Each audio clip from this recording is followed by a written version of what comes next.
Hey everyone, welcome back to more relationship Reddit stories. My parents threw me out when I was 12, and for 6 years, they kept collecting welfare payments for a ghost. They told the government I was disabled and confined to bed at home. But the reality was that I was homeless, living in a scrapyard, and teaching myself the law. I waited until I turned 18 to expose the truth and take my revenge. Let's get straight into it. And the title story begins like this. I grew up in a small town roughly 2 hours outside of Belgrade, Serbia. The kind of place where everybody knows everybody, where gossip spreads faster than the bus to the city, and where people mind their own business even when they really shouldn't. I'm not going to name it. Too many people there still recognize my face, and I've had more than enough attention to last a lifetime. I have two sisters, both older than me. Maya is 6 years older, Ivana is 4 years older, and they were the golden children in every sense of the phrase. New clothing whenever they needed it. Birthday parties with friends invited over. School trips covered without a single complaint. When Maya wanted to take piano lessons, my parents found the funds. When Ivana needed glasses, they got her the frames she actually wanted, not the cheapest pair at the optician. Me, I got the pantry, not as a punishment but as my bedroom. It was a cramped space off the kitchen, maybe 2 m by 1.5, no window, a thin mattress on the floor, and a single nail on the wall to hang my clothes. My parents told relatives that I preferred it there because I was apparently sensitive to light and noise. I was only 6 when they moved me in. I didn't prefer anything. I simply didn't know I was allowed to complain. The thing about being labeled the family's problem child is that it becomes your entire identity before you even grasp what identity means. To neighbors, to teachers, to anyone who mattered, they appear to be struggling parents doing their best with a so-called difficult child. That difficult child was me. Too quiet, too strange, too much trouble. But I wasn't difficult. I was invisible. And when you're invisible, people do things right in front of you because they either forget you're there or simply don't care. When I was 8, I started noticing the money. My father didn't work much. He'd had a factory job that shut down and never truly recovered from it. My mother cleaned houses occasionally, but not on any regular basis. And yet there was always enough money. Not a lot, but enough. I noticed that certain envelopes arrived from the government. Certain conversations would stop the moment I entered the room. And by the time I was 10, I'd figure it all out. In Serbia, families can receive child allowances and additional support through the Center for Social Work if a child has documented disabilities or special needs. The payments aren't enormous, but for a family already gaming the system, every extra dinar, which is the currency in Serbia, counted. My parents have been claiming I had severe developmental problems since I was 5. They got me diagnosed through a doctor who was a friend of a friend and didn't ask too many questions. So on paper, I was essentially non-functional, but in reality, I was teaching myself to read from whatever books I could find at the school library, working through math problems for fun, and keeping quiet because I'd learned that being noticed meant being blamed. They collected money for my care, while I ate whatever leftovers remained after the rest of the family had finished their meals. I want to make one thing clear. I didn't hate my sisters. Not back then. I was jealous, sure, because I watched them live a completely different life in the same household and couldn't understand why. But I told myself maybe I really was the problem. Maybe I truly was broken somehow. And that's why things were different for me. Children believe what they're told, especially when the people doing the telling are supposed to love them. That all changed when I was 12. I don't remember exactly what set it off. I think Ivana had received a new phone, one of those early smartphones that were gaining popularity at the time. I asked if I could use it to look something up for school, and my mother reacted as though I'd asked to burn the house down. "You don't need that," she said. "You wouldn't understand it anyway." Something snapped inside me. I told them it wasn't fair. I told them I knew about the money they were receiving for me. I told them I knew I wasn't actually sick and that they were lying to the government, that I had ears and I wasn't stupid, even if they wanted everyone to believe that I was. The words came out hot and trembling, years of silence breaking all at once. My father didn't say a word. He just looked at my mom. She looked at him, and there was one of those silent exchanges between them that I had witnessed 1,000 times before. Then my mother said the words that would eventually be her undoing. "If you don't like how things are here, then leave." Go be nothing somewhere else. See how far you get on your own. You don't exist without us. You are nothing without us. Nothing. I was 12 years old. 12. And I was about to lose the only home I had ever known, terrible as it was. She didn't actually expect me to go. I understand that now. It was meant to frighten me back into silence. But something had already broken inside me, and there was no putting it back together. I packed a plastic bag with the few things that were mine: a change of clothes, a small book about animals I'd had since I was little, a photograph of my grandma, who had passed away when I was 7 and was the only person who had ever shown me genuine kindness. I walked out the front door at 9 o'clock in the morning on a Saturday in late September, and no one stopped me. As I made my way down the road, her words kept echoing in my head. Nothing. You're nothing without us. Fine, I thought. I'll be nothing. I'll be exactly what you said. I didn't know then how literally I would take that instruction. I didn't know that nothing would become my weapon. I slept behind a church on the first night, curled up against a wall, sheltered from the wind. The second night, I found an abandoned shed at the edge of a sunflower field. The third night it rained, and I broke into a car that had been parked in the same spot for months, clearly forgotten. I had about 500 dinars in my pocket, maybe €4 or 5 for those unfamiliar with Serbian dinars, taken from the kitchen drawer where my mother kept loose change. I figured they owed me at least that much. I had no plan. I just kept walking away from town, away from anyone who might recognize me, away from the risk of being sent back. I knew that if I was found, I would be returned to my parents. And I knew that whatever came after that would be far worse than sleeping in open fields. One thing haunted me constantly during those first few weeks, though: school. In Serbia, attendance is compulsory until at least 15. If I showed up anywhere official, someone might ask questions and send me back. So I needed to remain invisible, which I was already skilled at. But this time, I was choosing it. Be nothing. I reminded myself whenever the fear became overwhelming. Nothing doesn't get found. Nothing doesn't get sent back. On the 5th day, I found the junkyard. I'm not sure what else to call it. It sat on the outskirts of a village whose name I didn't know, maybe 20 kilometers from where I had grown up. A large stretch of land enclosed by a rusting fence, packed with old cars, broken appliances, and pieces of machinery that hadn't operated in decades. Near the back stood a small building that had probably served as a caretaker's house long ago, back when the place was still running. Now it was barely more than a shack. The gate was open. I walked in looking for shelter, maybe something to sell. And that's when I met Dan, or Dusan. I'm not entirely sure of the pronunciation. Either way, he was in his 70s at the time, tall and lean, with white hair and hands that trembled slightly when he wasn't holding on to something. He was sitting on an old car seat placed under a makeshift awning, reading a book. When he spotted me, he didn't shout, threaten, or chase me away. He simply said, "You look hungry." And I was. I hadn't eaten anything except some bread I'd found in a bin for 2 days. He brought me inside the house, which was modest but tidy. He heated up canned soup, gave me bread that wasn't stale, and watched me eat without asking any questions. When I finished, he asked my name. I gave him a fake one, and he nodded as if he knew it wasn't real, but didn't mind. "How old are you?" he asked. I hesitated and said, 14. I lied. It felt safer than admitting I was 12. "You're not 14, he said, "but that's okay. How long have you been on the road?" I told him 5 days. I told him I couldn't go home. I didn't tell him why. He said I could stay the night, and that night stretched into a week, then a month. I learned that Dan had been a lawyer in Belgrade, a good one, apparently.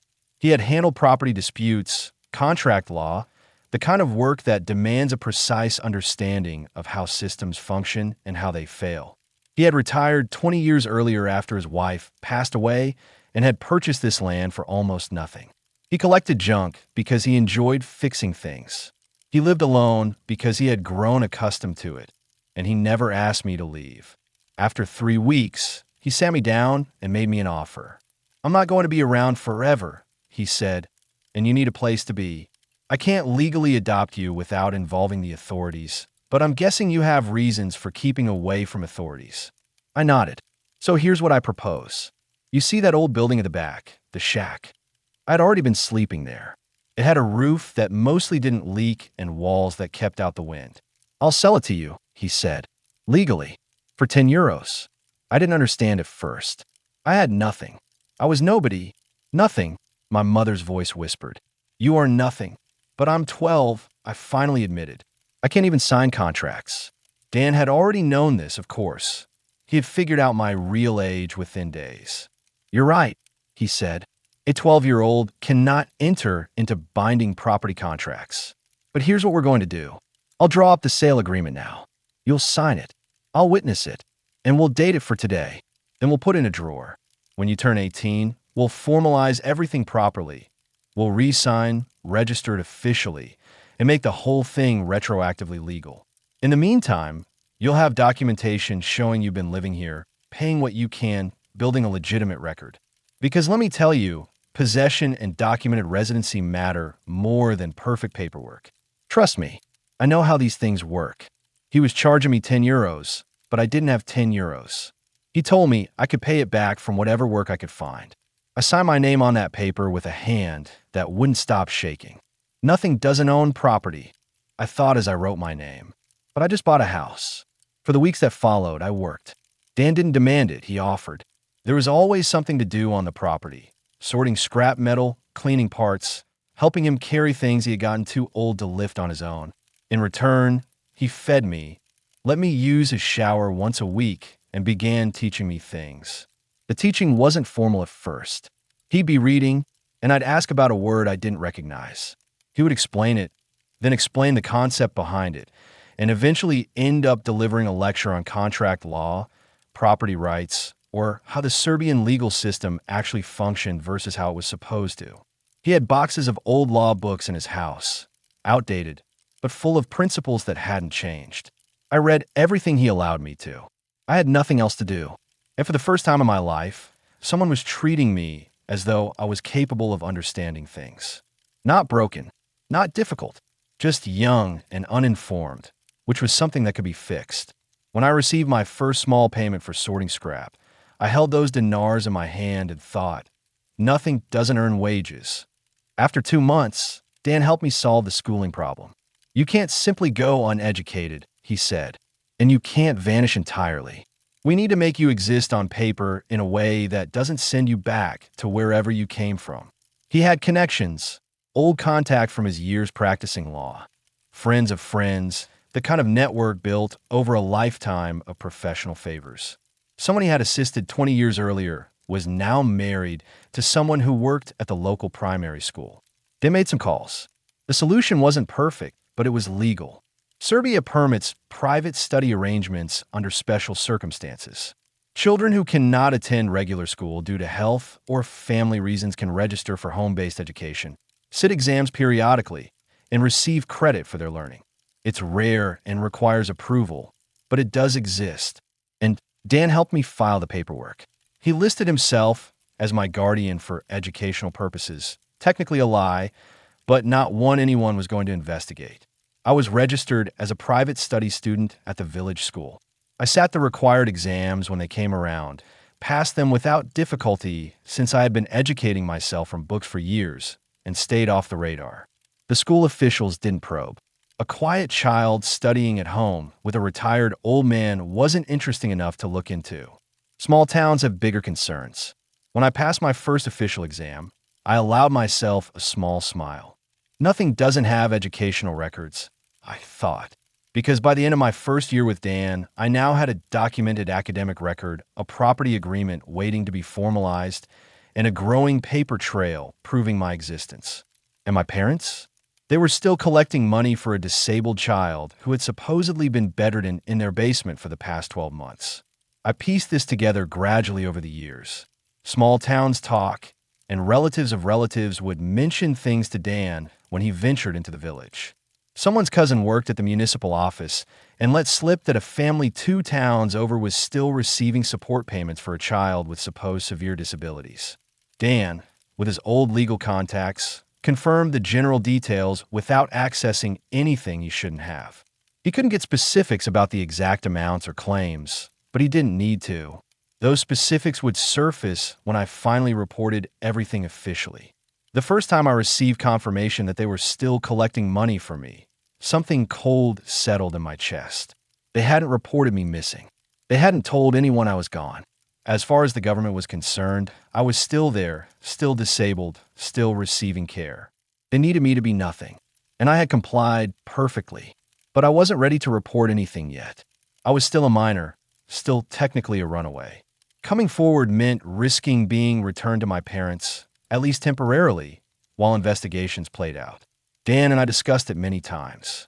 You need to be 18, he said. You need to be a legal adult who cannot be sent back anywhere. And you need documentation of your own life that directly contradicts whatever story they've been telling. The longer you wait, the more evidence you accumulate. He paused, watching me with those sharp, perceptive eyes that missed nothing. Every piece of paper you create is a weapon, he said. Every record of your existence here is proof that you don't exist there. When the time comes, your nothing will destroy their something. So I waited, and I built. Every document became a brick in the wall I was constructing. Every piece of paper was another nail in their coffin. I wasn't just surviving anymore. I was building a case. Years passed differently in that junkyard than they had in my parents' pantry. I learned to repair small engines. I learned to weld, badly at first, then with increasing skill. I learned which scrap metals were worth selling and which buyers paid fairly. Dan paid me modest amounts for the work I did, always documented, always official enough to count as income. When I turned 15, I began working a few hours a week in a mechanic's shop in the village. The owner was another old friend of Dan's and asked no questions about my background. Every dinar I earned, I recorded. Every job I completed, I documented. I saved receipts as though they were sacred texts. Dan had taught me that paper trails were the closest thing to armor that someone in my position could have. Nothing doesn't pay taxes, I thought each time I filed my modest income reports. Nothing doesn't have employment records. But I kept learning too. By the time I was 16, I had read most of Dan's law books. I understood property rights, contract enforcement, fraud statutes, and the welfare system. I understood precisely what my parents had done and what the consequences should be. I also understood why those consequences hadn't arrived yet, because nobody was looking. Nobody had any reason to look.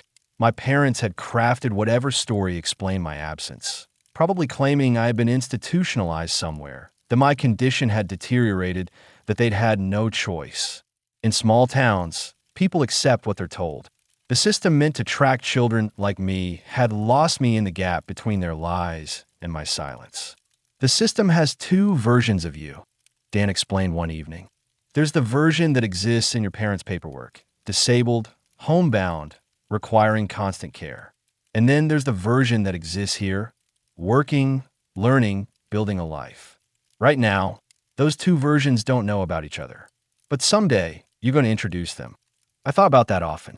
Two versions of me living parallel lives. The nothing my parents claimed I was, and the something I was steadily becoming. When I was 17, I started renovating the shack. It was still going to be legally mine once I turned 18, and Dan's health was declining, slowly but noticeably, and he had made it clear that our agreement would be formalized the moment I came of age. I wanted to make the place worth having. I replaced the roof section by section, purchasing materials with money I had saved. I repaired the walls, added insulation, and ran proper wiring with help from an electrician who owed Dan a favor. I built a small bathroom where previously there had been nothing but a bucket. It wasn't elegant. It wasn't even particularly impressive by most standards. But it was mine, built with my own hands, my own money, and my own time. Nothing doesn't renovate property, I thought, driving in the last nail of the new roof. Nothing doesn't build anything. On my 18th birthday, Dan and I went to the municipal office together. We filed the property transfer paperwork officially. The sale agreement we had signed 6 years earlier was witnessed and formally registered. The land and the small house on it became legally mine, purchased for €10, properly documented. I was a property owner at 18. I had 6 years of tax records, employment history, educational documentation, and proof of residency. I also had no official identity. That was the problem. I had existed in a shadow space for 6 years. I had paperwork bearing my name, but I didn't have a national ID card or a passport. I had never registered for anything that required the government to look at me directly and confirm I was who I claimed to be. So, it's time, Dan said that evening. We were sitting on his porch watching the sun sink over the junkyard. You need to get your ID card. I know. You know what's going to happen when you do. And I didn't know. We had discussed it for years. The moment I walked into a government office and applied for identification, the system would attempt to reconcile two completely different versions of me. The disabled child listed at my parents' address, and the property-owning adult living here. They'll see two different addresses, Dan said. Two stories. Two completely different lives. And they'll have to figure out which one is real. Well, mine is real, I said. I have 6 years of proof. He smiled, that quiet smile he wore when he was proud of something. Yeah, you do. You built your existence one document at a time, while they were collecting money for your non-existence. And when those two realities collide, theirs will collapse. I looked at him. You planned this from the very beginning, didn't you? I gave you the tools, he said. You built the weapon. All I did was teach you that paper doesn't lie, even when people do. I thought about my mother's words from all those years ago. Go be nothing somewhere else. I'm going to show them exactly what their nothing became, I said. I applied for my identity card 3 weeks after my 18th birthday. I walked into the municipal office carrying a folder containing 6 years of documentation. Property records, tax filings, employment history, educational transcripts, every piece of paper I had accumulated since the age of 12. I filled out the forms with my real name, my real birth date, and my actual information. When the clerk asked for my current address, I gave her the address of my property, the place that had been legally mine for 3 weeks and practically mine for 6 years. She processed my information without any issues at first. It was only when she entered my details into the system that her expression shifted. There's a discrepancy, she said, frowning at her screen. What kind of discrepancy? You're already registered at a different address. It says here that you're receiving home-based care and education at.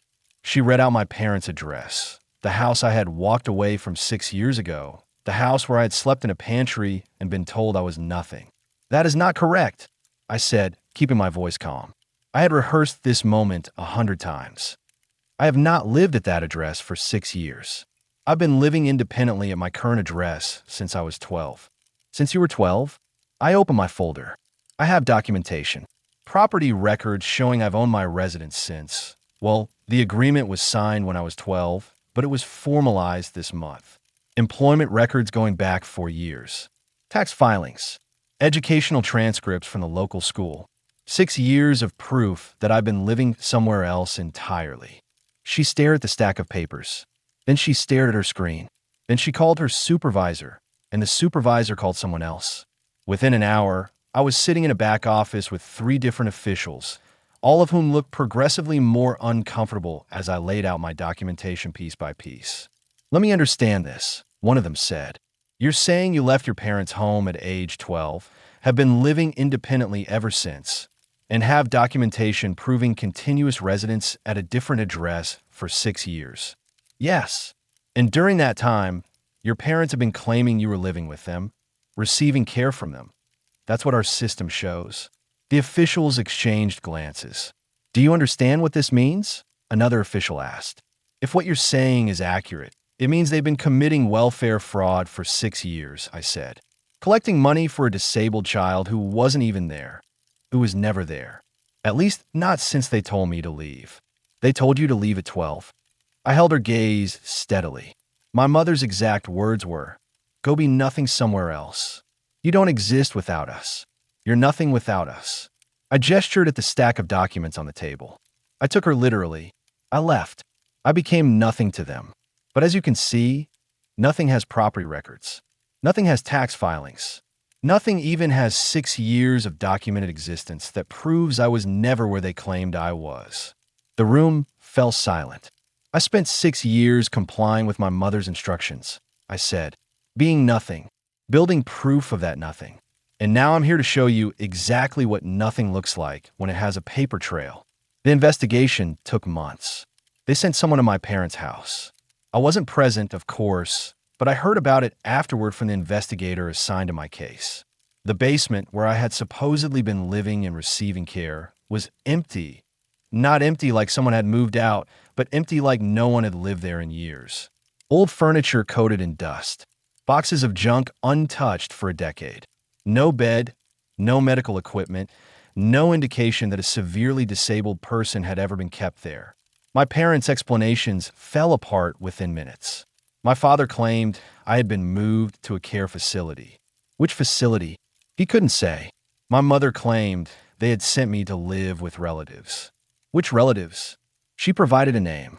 The investigators checked. Those relatives had never heard of me. Then came the question I had been waiting for.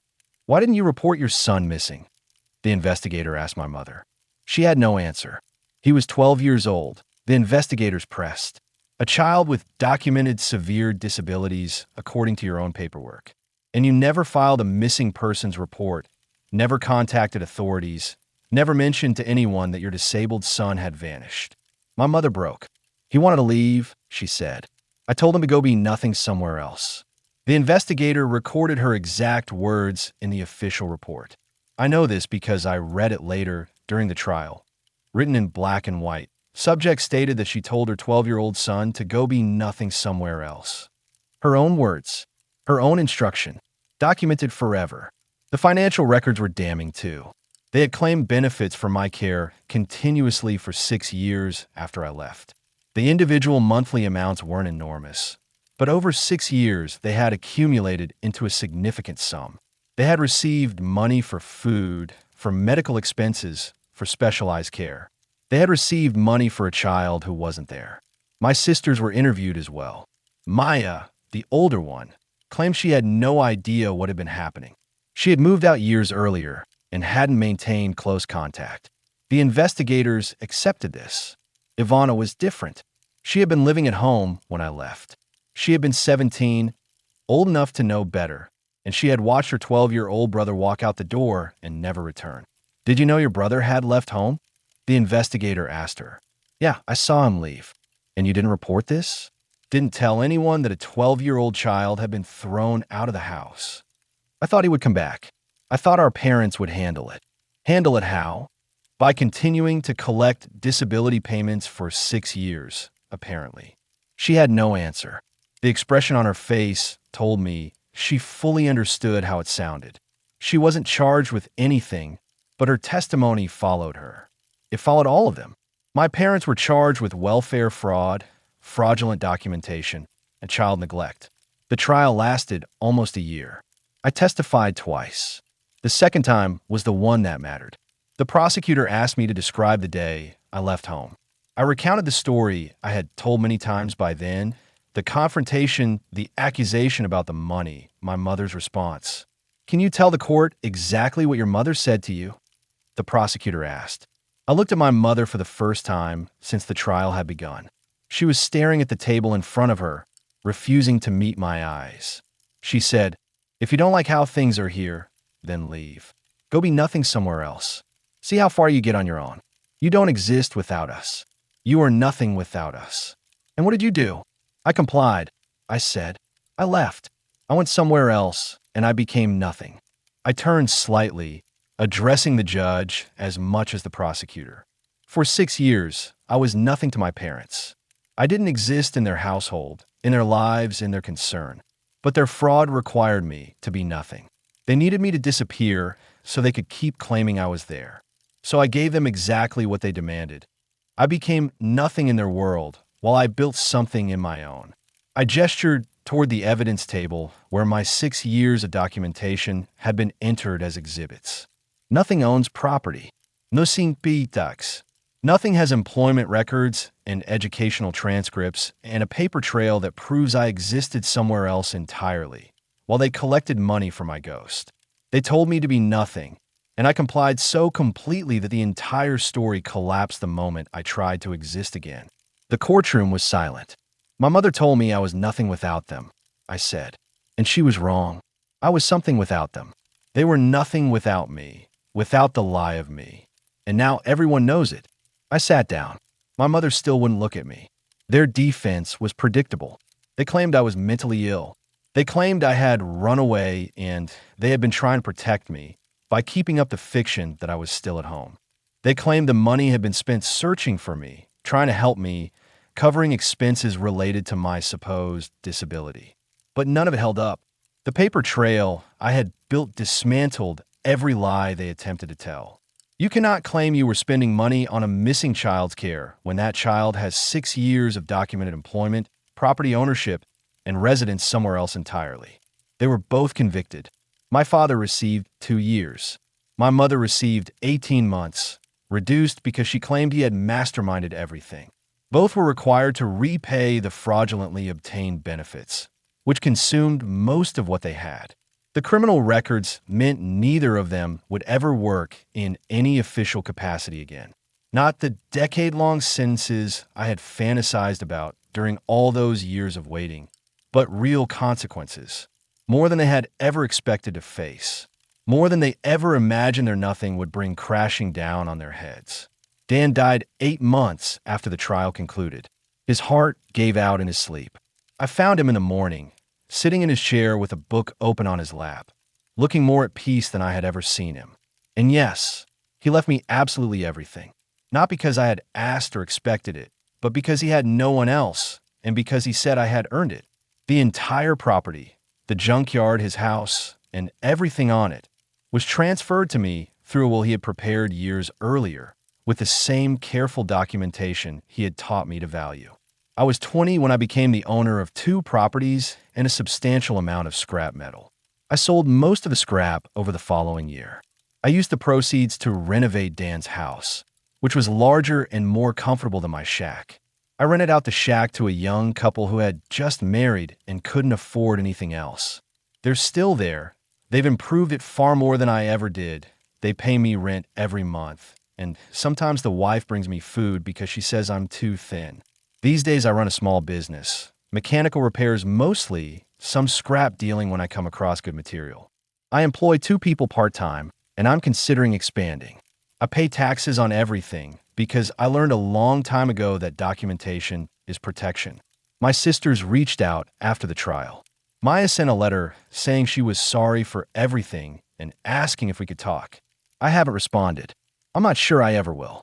Ivana showed up at my property unannounced about a year after our parents went to prison. She wept and apologized and said she hadn't realized how bad things had been. I let her say what she needed to say. Then I asked her to leave. Maybe someday I'll be ready to have siblings again. But I spent too many years being invisible in that family to pretend now that everything is fine. While I was nothing in their world, I was becoming something real in my own. Every day I worked, every document I filed, every tax I paid was proof that I existed in a way they could not control or explain away. They told me to leave and be nothing. And I complied. And the nothing I became had more substance than anything they had ever given me. And yeah, guys, I have to say, I absolutely love this story. I'm so glad that Opie walked away from all of that and came out ahead.